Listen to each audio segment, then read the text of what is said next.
PAGD पार्टियां एक बार फिर मुलाकात करने जा रही हैं, लेकिन इस बार जम्मू में मीटिंग 10 सितंबर को होगी। इसमें जम्मू और कश्मीर में गैर मकामी वोटरों को वोटिंग का हक फराहम करने के मामले समेत कुछ मसाइल पर तबादला ख्याल किया जा सकता है।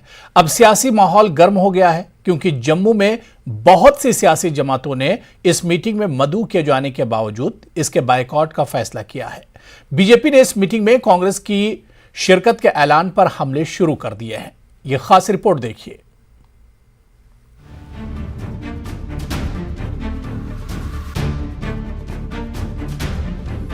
पीएजीडी पार्टियों की तरफ से आने वाले हफ्ते में 10 सितंबर को जम्मू में एक और ऑल पार्टी मीटिंग मुनक्किद करने के फैसले के बाद जम्मू में सियासी माहौल फिर से गर्मा गया है। पीएजीडी की तरफ से जम्मू में दोबारा मुलाकात करने का मज़कूरा फैसला ऐसे वक्त में आया है जब सीईओ जम्मू कश्मीर ने हाल ही में एक ऑल पार्टी मीटिंग में सियासी जमातों की उलझन को दूर करने की कोशिश की। अब पीएजीडी ये कहकर इस मामले को उठाने की कोशिश कर रही है कि वो सीईओ की तरफ से दी गई वजाहत से मुतमईन नहीं है, और इस तरह आने वाले दिनों में इस मसले पर हम ख्याल जमातों से बात करेंगे। दिलचस्प बात यह है कि कांग्रेस और शिवसेना जैसी पार्टियों ने दोबारा मीटिंग में शामिल होने का फैसला किया है। हम सब ने इकट्ठे होकर के 10 तारीख को जम्मू में मीटिंग का तय किया था। इसमें वो तमाम पार्टी जो लाइक माइंडेड पार्टीज होंगी, जिनके साथ और कई विचारधारी तौर पे मतभेद हो सकते हैं, उनका एजेंडा अलग हो सकता है, इलेक्शन वो अलग लड़ सकते हैं, लेकिन ये कॉमन इशू है कि जम्मू कश्मीर का अस्तित्व खत्म किया, पहचान खत्म की, रियासत खत्म की। अब वोटर भी जम्मू कश्मीर का फैसला नहीं करेगा कि उनका एमएलए कौन हो, वो वोटर भी बाहर से जो है वो फैसला करेगा कि कौन एमएलए हो। पीएजीडी लीडरों ने दावा किया है कि उन्होंने बहुत सी सियासी जमातों को मदऊ किया है, हत्ता कि उन लोगों को भी जिनकी जम्मू में कुछ बुनियाद है। ताहम इनमें से बहुत सी सियासी जमातों ने पीएजीडी की दावत को ये कहते हुए मुस्तरद कर दिया कि वो पीएजीडी के साथ कभी भी कोई ताल्लुक नहीं रखेंगी, क्योंकि ये पाकिस्तान हामी एजेंडे पर अमल पैरा है। जम्मू कश्मीर पैंथर्स पार्टी का कोई उसमें भाग लेने का कोई चांस नहीं है, क्योंकि जब पहली बार मीटिंग हुई थी, हमारे जो प्रधान थे हमारे भीम सिंह जी, वो गए भी थे उस मीटिंग में और उन्होंने अपना स्टैंड बड़ा क्लियर कर दिया था, और हमारा स्टैंड आज भी वही है।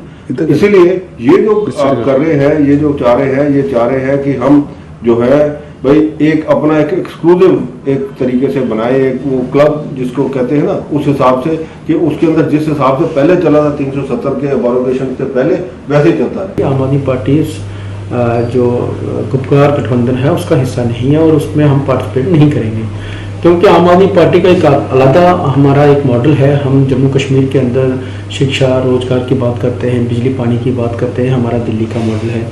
तो लिहाजा जहाँ तक गुपकार अलायंस की बात है, ये वही लोग हैं जो पिछले 70 सालों से सत्तासीन रहे हैं जम्मू कश्मीर के अंदर।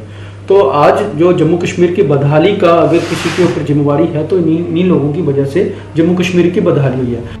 दूसरी तरफ बीजेपी ने जम्मू कश्मीर के चीफ इलेक्टोरल ऑफिसर की तरफ से दी गई वजाहत के बाद भी गैर मकामी लोगों के लिए वोटिंग के हुकूक के मसाइल को दोबारा उठाने के अपने फैसले के लिए गुपकार की इत्तेहादी जमातों पर सख्त हमला शुरू कर दिया है। देखिए, पीएजीडी लोगों द्वारा नकारी जा चुकी है। भारतीय जनता पार्टी का सभी को डर है, शायद यही कारण होगा कि वो भारतीय जनता पार्टी का छोड़ करके बाकी सभी के बीच में बैठते हैं। दूसरा, क्योंकि ये पार्टियां जो पहले जम्मू कश्मीर में राज कर चुकी है, आज उनको अपने आप पर विश्वास नहीं, तो तभी इकट्ठे होते हैं, नहीं तो कोई सेल्फ रूल की बात करता है, कोई दूसरी चीज़ों की बात करता है, आप खुद समझ सकते हैं। अब ये देखना दिलचस्प होगा कि जम्मू की कितनी सियासी जमातें इस मीटिंग में हिस्सा लेंगी। एक बात तो तय है कि फिलहाल गैर मकामी लोगों को वोटिंग का हक दिलाने का मामला ज़ेर बहस रहेगा, और आने वाले दिनों में इस मामले पर भी बहुत ज्यादा सियासत होने वाली है। न्यूज़ 18 के लिए जम्मू से समीर भट्ट की रिपोर्ट।